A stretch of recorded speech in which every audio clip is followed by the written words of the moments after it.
Estamos começando mais um episódio do nosso Papo de Aprovado. Hoje eu tenho uma convidada que é a Caroline Nardi, ela que fez faculdade de medicina pela USP de São Paulo, depois ela fez pós-graduação pela BWS e, completando 6 anos de atuação, ela prestou a prova de título e foi uma das aprovadas agora do TED 2025. E eu trouxe ela para contar um pouquinho da experiência dela, de como foi os estudos, né? Como que foi se preparar para a prova de título. Ela fez os nossos cursos, o Elite, que é o extensivo, com os intensivos, HIT 1, HIT 2, depois fez os cursos de véspera. Então ela conhece bem do Medical of Derma, né, Carol? Acho que deu para conhecer um pouquinho. Obrigada por ter vindo, viu? Imagina, é um prazer te receber convite. Aqui. Carol, conta um pouquinho então pra gente, como que foi, assim, a sua preparação, como que foi esse processo? Você estava me contando aqui até que você primeiro tinha feito uma residência e depois você desistiu, foi escolher dermatologia, como que foi a sua história aí com a dermato? Uhum.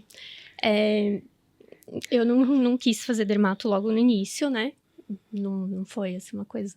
Terminei a faculdade, fui fazer outra residência, não gostei e acabei saindo da residência. Depois de um tempo eu resolvi fazer a pós-graduação de dermato, né? E aí foram 3 anos, terminei em 2019. Então, para eu prestar a prova, eu tinha que ter 6 anos de atuação, né? E aí eu sabia que ia dar em 2025, então desde o começo eu já estava preparada para em 2025 prestar, começar a estudar antes, né? E prestar a prova então em 2025. Então, durante todo esse tempo até eu fui pesquisando um pouco, né, sobre os cursinhos que tinham. Fui pegando dicas, assim, com as pessoas, de qual era melhor, de qual não era. E aí, quando eu resolvi que eu ia fazer o cursinho mesmo, foi em maio do ano passado. E aí eu já sabia que eu ia fazer o Medcoff, porque eu já tinha feito toda uma prospecção, sabia que ia ser o Medcoff. Foi isso. E como que foi essa preparação desse ano? Então, no final, você passou de primeira, né? Prestou e já passou. E como que foi essa preparação durante esse ano? Eu comecei a fazer o cursinho em maio, né? Então, quando eu comecei como eu comprei o Elite de vocês, que tinha o extensivo, depois tinha os 2 intensivos, né? O para a primeira e o para a segunda fase, eu me planejei, assim, para terminar todas as aulas do extensivo mais ou menos em dezembro, para em janeiro eu conseguir começar a fazer o intensivo. Então, o que eu pensei, né, na minha cabeça, não foi nada assim muito calculado, não calculei, preciso de X horas, mas eu sabia que eu tinha que estudar aqueles 9 blocos do extensivo até o final de dezembro, para em janeiro eu poder começar o intensivo. Então, basicamente, o que eu fazia era, todo dia eu chegava em casa do trabalho e estudava, assim, até umas 10 horas da noite, mais ou menos. Eu tive que fazer algumas mudanças ao longo do percurso, porque no começo é difícil até você pegar uma rotina, pegar a rotina, assim. No começo eu tava estudando de um jeito meio errado, então... não errado, mas que pra mim não funcionava. Porque eu via as aulas e aí eu via uma aula de um outro cursinho que eu tinha lá comigo, que me deram, que era gravado. Então eu via as aulas de vocês, depois eu via a aula do outro cursinho, que era assim, gigantesca. E aí depois eu ia e queria resumir tudo. Então eu percebi que eu tava perdendo muito tempo nisso, sabe? Aí demorou um pouco até eu perceber que se eu continuasse nessa coisa de ver 2 aulas de 2 cursinhos diferentes, não ia rolar muito, assim, e fazer os resumos. Então, depois aí eu falei, não vou ver esse aqui, vou ver só as aulas de vocês mesmo. E, enfim, via as aulas, fazia as tarefas mínimas que tinha lá, né, no final de cada aula. Sim. Lia o resuminho do material de vocês. E aí, no final de cada bloco, aí eu fazia todas as questões daqueles temas. Basicamente, era isso, assim. Em algum momento você programava para fazer questões aleatórias, assim, de temas que você não tinha estudado? Não, eu não fiz isso, de fazer questões de temas que eu ainda não tinha estudado. Só a única vez que eu fiz isso mesmo foi no simulado de vocês, mas acabei não fazendo, assim. Porque Porque no começo eu dei aquela enrolada, sabe? Eu fiquei Sei. meio enrolada, assim. Todo mundo enrola um pouquinho no começo, isso é normal, né? Até pegar o ritmo.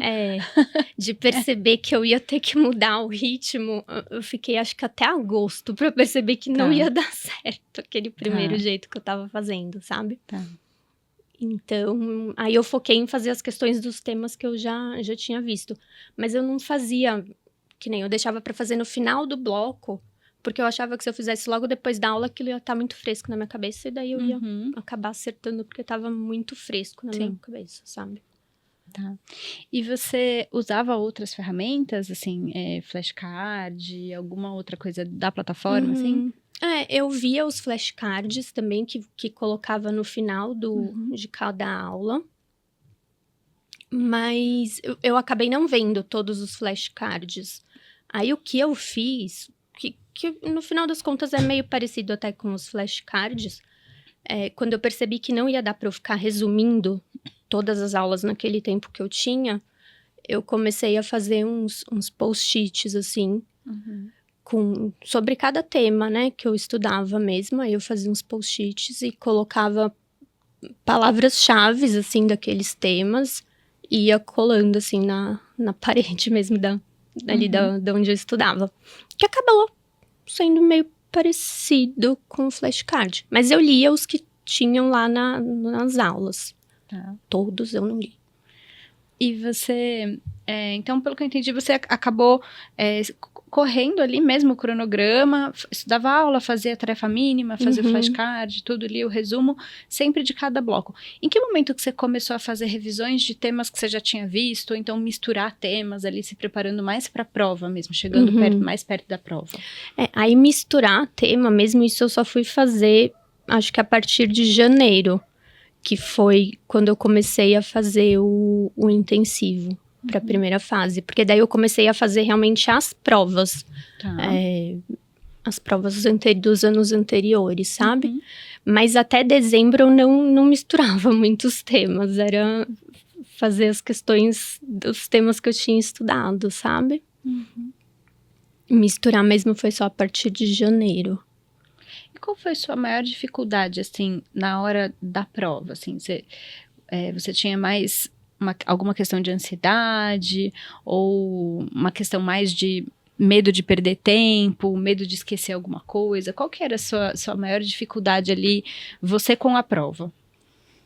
Pra mim é ansiedade, com certeza. Porque eu sou uma pessoa muito ansiosa. E essa questão de trabalhar a ansiedade foi mais difícil. Mas eu sentia que eu estava bem preparada, assim, sabe?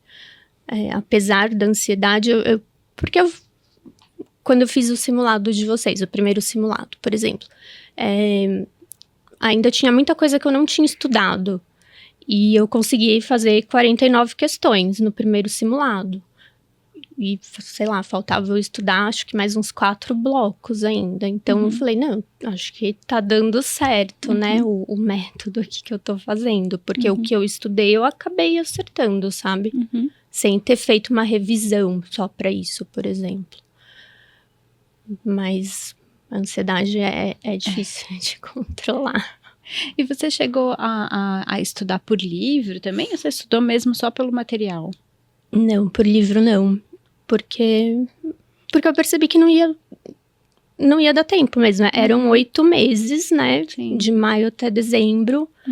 E naqueles 8 meses eu tinha que ver todas aquelas aulas. Então, eu confiei realmente no que tava ali, sabe? Não peguei nenhum livro. E depois que você saiu da primeira prova, assim, qual foi a sua sensação depois que terminou? Você achou que tinha sido uma prova mais difícil do que as anteriores? Ou você achou que tinha dado? Você saiu com que sensação? Eu achei muito difícil. Mas eu nunca acho nenhuma prova fácil, sinceramente. Assim, eu nunca na minha vida eu saí de alguma prova achando que foi fácil. Mas eu saí com a sensação de que tinha dado. Porque enquanto eu ia fazendo a prova, eu respondi primeiro todas as que eu tinha certeza da resposta, né? Todas as que eu lia e sabia de primeiro, assim. E deixei as que eu tava em dúvida para responder depois. E eu contei, assim, as que eu tinha certeza e já dava mais de 48. Claro que tinha possibilidade de estar errado. Mas eu saí com essa sensação de que, não, tinha 40, sei lá, eu não lembro quantas tinham, 50, que eu tinha certeza absoluta. Eu falei, não, tinha 50, que eu tinha certeza absoluta, tinha, não lembro mais, mas X, que eu tava em dúvida entre uma e outra, e Y, que eu tive que chutar, porque eu não tinha a menor ideia, né? Então eu falei, essas aqui que eu tava em dúvida entre uma e outra, eu vou acertar alguma, né? Não é possível. Então eu sabia que ia dar pra eu passar, sabe? Mas não achei uma prova fácil. Achei difícil. Não, a prova, ela não foi fácil mesmo, mas a sensação quando é a nossa prova é sempre uma sensação bem devastadora, né? Eu também lembro que no meu ano, quando eu saí, eu falei, nossa, acho que essa foi a prova mais difícil todo ano.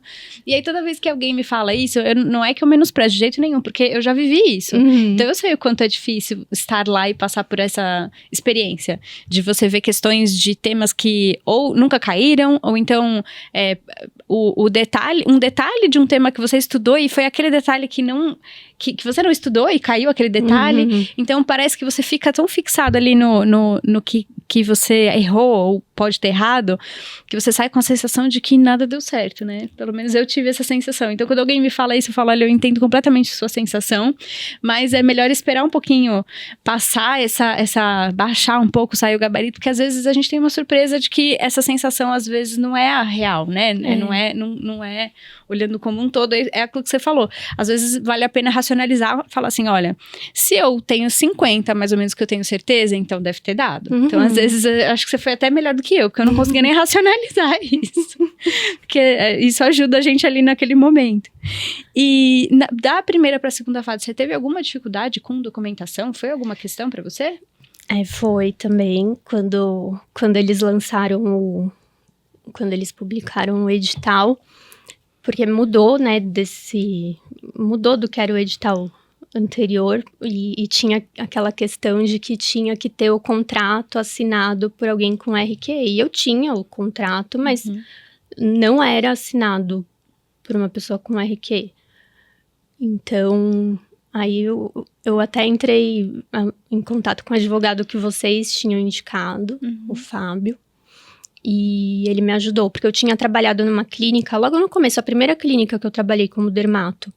E eu fiquei lá muito tempo, até acho que eu fiquei 4 anos, mas não pedi contrato, não pedi nada. E aí ele me ajudou nesse processo de entrar em contato com a clínica, pedir o contrato daquela época que eu tinha trabalhado lá, né? E a dona era uma dermatologista, então... Tá. Aí no final deu tudo certo, graças a Deus. Mas ele me ajudou bastante, coitado, nossa. Que bom, ele é super gentil, ele é muito bom. E ele tem muita paciência. Que bom que deu tudo certo. E depois para a segunda fase, como que foi sua preparação? Aí na segunda fase também fiz o intensivo de vocês, né? Acho que eu fiquei, entre a primeira e a segunda fase, acho que eu fiquei assim uma semana. Falei, não, vou ficar uma semana pra dar uma... de férias. Uma respirada. E daí comecei a estudar. E fui seguindo, assim, eu tentei manter meio que o mesmo raciocínio, assim, sabe? Vi as aulas e já eram aulas com questões, né? E aí, no final, eu ia fazendo as provas mesmo, sabe? As provas anteriores, dos anos anteriores do que tinha no banco de questões. Foi isso. E aí, eu fiz a revisão de véspera também. Que deu pra ver bastante coisa, né? Deu. 2 dias. Inclusive, eu comprei até depois, assim, a revisão de véspera, porque foi sábado e domingo, né? Se eu não me engano. E aí, eu não tinha comprado, porque sábado eu ia trabalhar até, mas daí eu fiquei, ai, não, meu Deus, acho que eu preciso fazer. Aí eu acabei comprando no domingo, aí o domingo eu consegui fazer junto. E aí ficou gravado. Daí ficou gravado, depois eu acabei vendo o sábado depois, assim, sabe? Mas ajudou muito. Ai, que bom. E você estudou dermatopatologia, assim, desde o comecinho? Como que você dividiu isso? Porque tem algumas pessoas que, às vezes, deixam isso pra estudar no final, porque cai mais na segunda fase, mas cai um pouco, né, a parte teórica na primeira fase ali. Mas eu estudei desde o começo. Porque eu fui seguindo mesmo o cronograma. Então, as aulas que tinham do Breno, eu fui vendo desde o começo.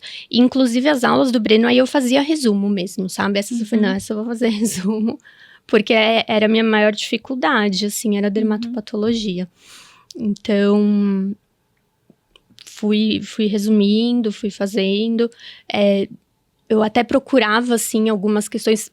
Durante o estudo da primeira fase, eu fiz algumas questões, né, da segunda fase para treinar mesmo, né, para já ir treinando, ver. Então, quando eu fui fazer o intensivo da segunda fase, já tava um pouco mais fácil, assim, sabe? De compreender. Acho que a única coisa que eu mudei um pouco foi micologia, porque eu só fui estudar micologia mesmo no intensivo da primeira fase. Eu não vi as aulas de micologia do extensivo, sabe? Eu deixei pra estudar no intensivo e aí eu vi só aquelas aulas do intensivo da primeira fase. Foi isso. Mas você escolheu porque você achou que não ia dar tempo? Que era muita conteúdo? Porque eu achei que não ia dar tempo. Não recomendo as pessoas fazerem isso. Aliás, essa era a minha próxima pergunta. Assim, se você, né, tem algumas pessoas que vão assistir a gente que estão começando agora a estudar. Que dica que você daria para alguém que tá aqui começando e que, assim, tá buscando aí dicas de pessoas com o mesmo perfil, que tenham uma empatia ali com a pessoa, sou parecida com ela, meu jeito de estudar é parecido com o da Carol. Que dica que você daria para essa pessoa que tá começando agora? O que eu pensei, né?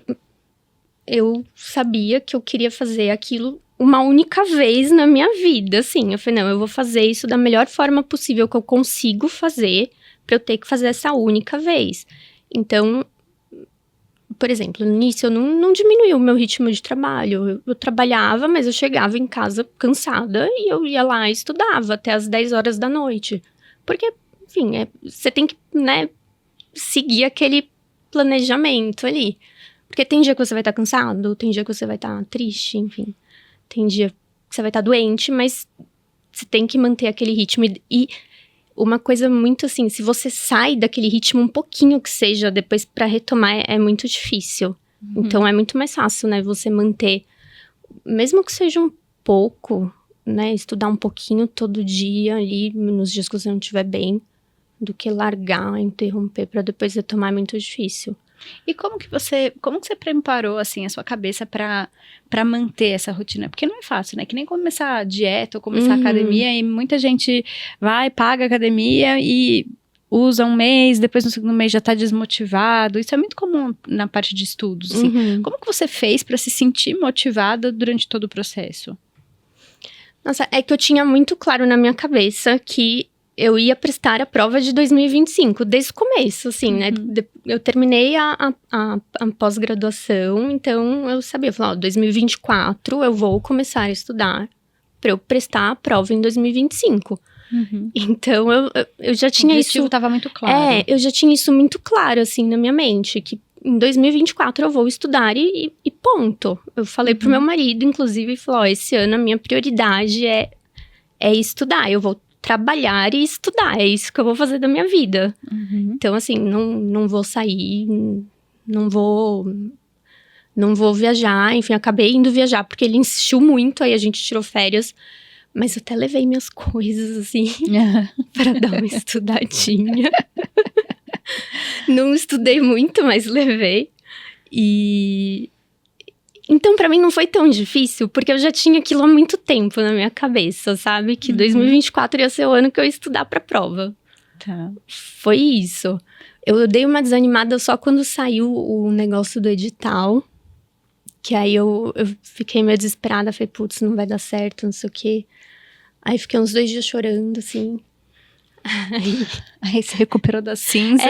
Daí eu falei, não, para com isso, vamos estudar. Que... isso vai dar certo de algum jeito, não vou desperdiçar tudo que eu estudei até aqui por causa disso. E aí voltei, sabe? Ai, que bom que deu tudo certo. Pois é. Carol, tem mais algum recado, alguma coisa que você gostaria de falar agora? Porque você falou bastante coisa, mas às vezes fica alguma coisinha que você quer falar. Eu queria agradecer vocês, assim, principalmente. Obrigada. Porque foi muito importante. Acho que vocês dão todas as ferramentas, assim, que a gente precisa, de verdade. E confiar no método de vocês, porque dá certo. Se seguir o cronograma de vocês e confiar, porque às vezes a gente pensa, nossa, mas a aula é curta, né? Será que tem tudo aqui? E tem, gente. É assim, é seguir, ver a aula, prestar atenção, fazer as questões. E se você fizer aquilo com afinco, com atenção, dá certo. Que bom, obrigada. Eu queria agradecer também demais, assim, a disponibilidade que você teve de vir até aqui para poder compartilhar a sua história, a sua experiência. Pra gente é muito importante e mais do que isso, é muito gratificante estar aqui, né? Porque a gente, há 5 anos a gente começou e lá atrás a gente nunca ia imaginar como que a gente estaria hoje. Então, ver que a gente consegue, de alguma forma, ajudar as pessoas nesse processo, facilitar, porque eu tenho plena consciência de que você não passou por conta do Medical of Derma, você passou porque você estudou, você se dedicou, você fez tudo, né, ali, fez a sua parte, mas a gente conseguiu ter um pedacinho ali de facilitar esse seu processo. Com certeza. Né? Então, a sensação para nós de receber você aqui e ver esse seu depoimento também pra gente emociona muito e é muito, muito gratificante. Então, eu também queria agradecer demais a sua presença de estar aqui. Imagina, obrigada. Eu que agradeço de coração mesmo. Obrigada, Carol. Eu não podia ter escolhido melhor, assim. De verdade. Obrigada. Antes de terminar, eu vou te dar uns presentinhos, então. A gente tem uma parceria nova com uma empresa que chama Ener. A Ener, ela faz... essa toquinha é linda, igual a minha. Ela faz roupas cirúrgicas, de scrubs, avental. E a gente tem feito para quem vem aqui e ganhar além de outras coisinhas que eu vou te dar também, mas é uma toquinha que ela... tem cetim por dentro que ela não dá frizz no cabelo. E aí eu uso muito no consultório, quando eu vou fazer procedimento. Você faz bastante cosmetria? Você gosta? Faço bastante. Então eu uso bastante assim quando eu vou fazer procedimento, porque aí não fica com frizz no cabelo e ela é super bonitinha. É uma linda. Gracinha. Então eu vou te dar ela. Obrigada. E outros mimozinhos que a gente separou pra você aqui também. Depois você vê com calma. Tem uma canequinha. Obrigada. Igual essa aqui, que tá a sua ali. Que fofo. Que é pra você lembrar da gente. E queria deixar aqui o meu muito obrigada mais uma vez por você ter vindo. E meus parabéns por ter passado na prova, que eu sei o quanto que essa prova ela é desafiadora para quem tá prestando, que requer uma dedicação. E é isso, eu te desejo muito sucesso. E queria deixar aqui também que as nossas portas vão estar sempre abertas para você, né? A gente sempre quer melhorar e enfim, o Medical of Derma só quer crescer aqui. Vai ser sempre uma casa que você poderá voltar quando você quiser. Obrigada. Muito obrigada, Carol. Obrigada mesmo. Te dar um abraço aí.